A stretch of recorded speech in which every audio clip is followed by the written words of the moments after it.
I know you're scared. Yeah, I do too. If I were you. I know you're scared. I do too. If I were you. You better bring your A game. Bring your A game. You better bring your A game. Bring your A game. You better bring your A game. Bring your A game. You better bring your A game. 'Cause all of us you better bring your A game. Bring your A game. You better bring your A game. You better bring your A game.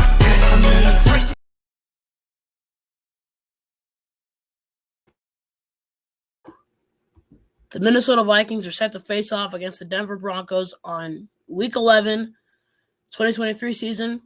And it's been exactly 4 years since the Vikings had that 20-0 comeback win to finish the game 27-23, I believe, in Week 11 as well of 2019 against the Broncos. That was the last time we played them. Week 11 of 2019, and we won 27-23 due to a J-Ron Curse goal line stand. We moved to 8-3 on that season, and let's hope to move to 7-4 on this season, especially with the Seahawks losing to the Rams. And it's like Vikings fans, or at least from my perspective, I don't have much. Vikings fans don't really have much beef with the NFC West. They're a pretty chill division, you know. But the Vikings, we have an opportunity to win this game. We really do. We really do. And I know the Broncos, they have a really good defense. Their defense is improving. Their offense, they're trying to get there. But Russell Wilson still has a sprinkle of that magic in him, so I hope that we can find a way to contain him as much as possible. But here's your injury report. Starting off, Caleb Evans did not practice all week with a calf injury. He's listed as one of the inactives for the game, so he will not be playing.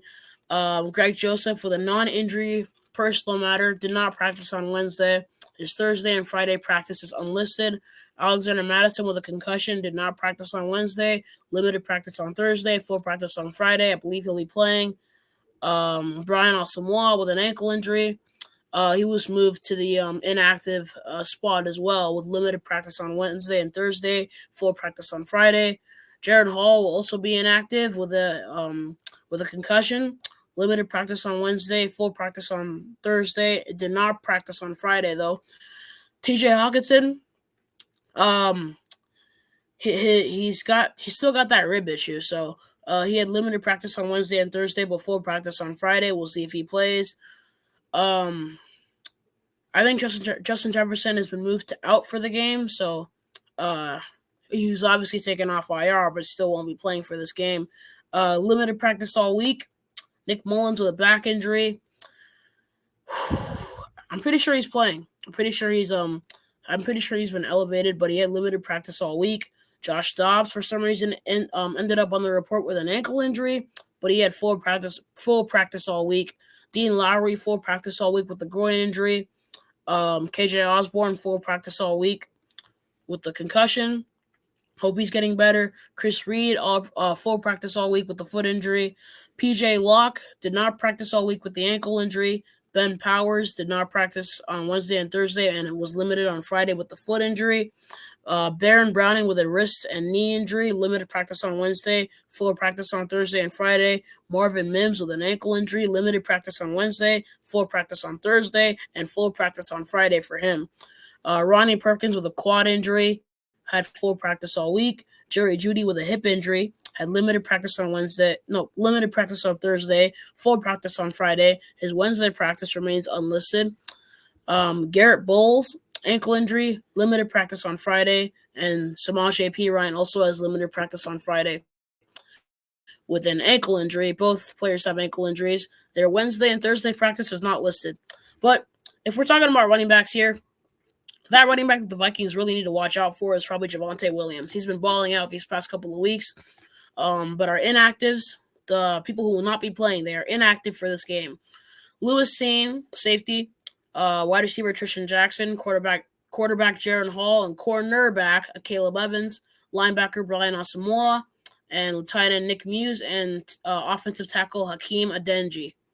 So none of them will be playing. They're all inactive. But the Vikings definitely have a chance to win this game. We're playing at Mile High Stadium. which I believe is similar to, I'm not sure, but just playing on the road is tough when it comes to Mile High Stadium. You know, the elevation, the fans, the team can be pretty good at times. But hey, if a Broncos fan ever talks crap to a Vikings fan, you can always remember 70-20, 70-20. Oh man, it's still kind of crazy that 70-20 exists. That is crazy. How did the Broncos give that up? But yeah, the Vikings unfortunately do have a chance to slip up in this game. We have a better chance to win this game, especially given the fact that winning this game moves us up to the 6th seed due to the Seahawks losing to the Rams. And also, overall, this game is very winnable. We got to contain Russell Wilson. We have to blitz a bit more. We have to stop the run. And don't make any mistakes. And Josh Dobbs, will he run a bit more? We'll see, but they might put a spy on him. I don't know. It's going to be a crazy game for sure. It's going to be a sneaky good game. But who really knows how this is going to go? Hopefully it goes to the Vikings win. Hopefully we can cheer them on to a 6 straight wins start since – I don't know what I'm talking about. But like 6 straight wins is what we want. And then 7 and then all the way to the end of the season. You know, we want to catch the Lions and get that number 1 spot in the NFC North, and we want to win the division, which is the same thing. We want to make the playoffs and get really deep into the playoffs and maybe even Super Bowl. Could Josh Dobbs take us there? You never know. But with this game, I think the Vikings have this win. I do not have a score prediction because I can't come up with one. This game's just too crazy. But I do hope we win. I'm cheering us on. Skol Vikings all the way. Till the next one. I know you're scared. Yeah, I do too. If I were you. I know you're scared.